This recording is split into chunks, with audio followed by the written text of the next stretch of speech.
Изово продолжија сведоштвата на преживеани кои што кобната ноќ на 16 марта минатата година се наоѓале во дискотеката Пулс.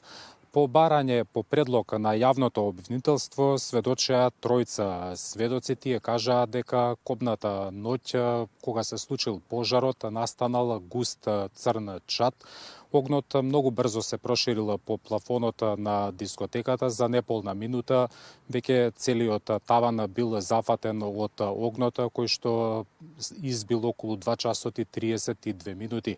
Како што кажа сведокот Христијан Китанов, низ објектот се проширила силна топлина и во еден момент сите одеднаш се упатиле кон вратата за да излезат, меѓутоа останале таму заглавени.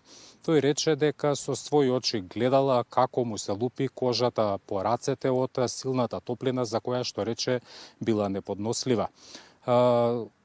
Сведокот Китанов во судницата кажа дека се откажува од кривичен прогон за двајца обвинети од обезбедувањето, бидејќи, како што рече, тие му го спасиле животот. Денес овде во судницата покрај затворот Идризово сведочеше и менаџерот на групата ДНК Васко Спасовски, кој рече дека не знае кој бил задолжен за активирање на пиротехниката. Но како што кажа, во разговор со пријатели дознала дека Панчо од ДНК пиротехниката ја набавувал од продавница во Киселавода. Како што рече, предходно обврската за да ја активира пиротехниката ја имала Денис Даутовски, но неколку месеци пред трагичниот настан тој заменал да живее во странство, па после која превзел оваа обврска, како што кажа Спасовски, не знаел кој тоа го правела после Денис Даутовски. Инаку денешното судско рочиште започна со предлог и барање од адвокатите на сите обвинети да се спои судскиот случај со оној кој што неодамна го отвори јавното обвинителство за гонење организиран криминал и корупција, се однесува против 16 полициски службеници, бидејќи како што тврди одбраната и тие се обвинети за исто кривично дело, па недозволиво е две обвинителства за ист настан да водат два судски процеси. Имаме изјава од одбраната, да ја слушнеме. Ние имаме еден закон за судови, еден закон за обвинителство.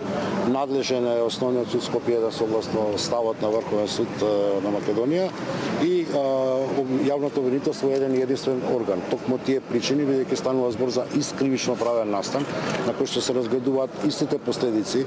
Не знаеме кои докази ќе бидат изведувани во таа постапка, бидејќи не сме дел од таа постапка. Сметаме дека е целисходно се да биде ставено на едно место и имајќи го предвид ставот на ОЈО, дека ќе дојде до редукција, односно намалување на бројот на обвинетите, бидејќи и тогаш и сега тврдиме за овие правни квалификации кои што постојат во овој предмет, најмалку 80% од луѓето не треба да се во судницата.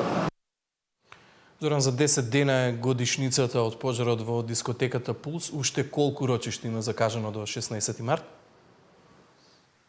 До 16 марта закажани се уште две судски рочишта кои ќе се одржат во текот на наредната недела, односно во понеделник и во четврток.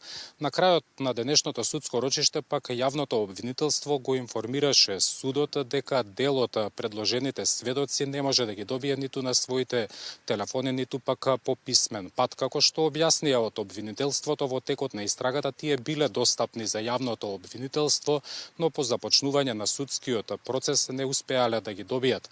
Па како што рекоа од јавното обвинителство, бараат помош од судот да испрати судски покани за тие да можат да се јават на судските рочишта. Инаку досега во овој судски предмет своји сведоштва дадоа 18 сведоци, а предходно јавното обвинителство најави дека за случајот на распит ќе повикат 35 сведоци. Иван? Зоран Јаневски во живо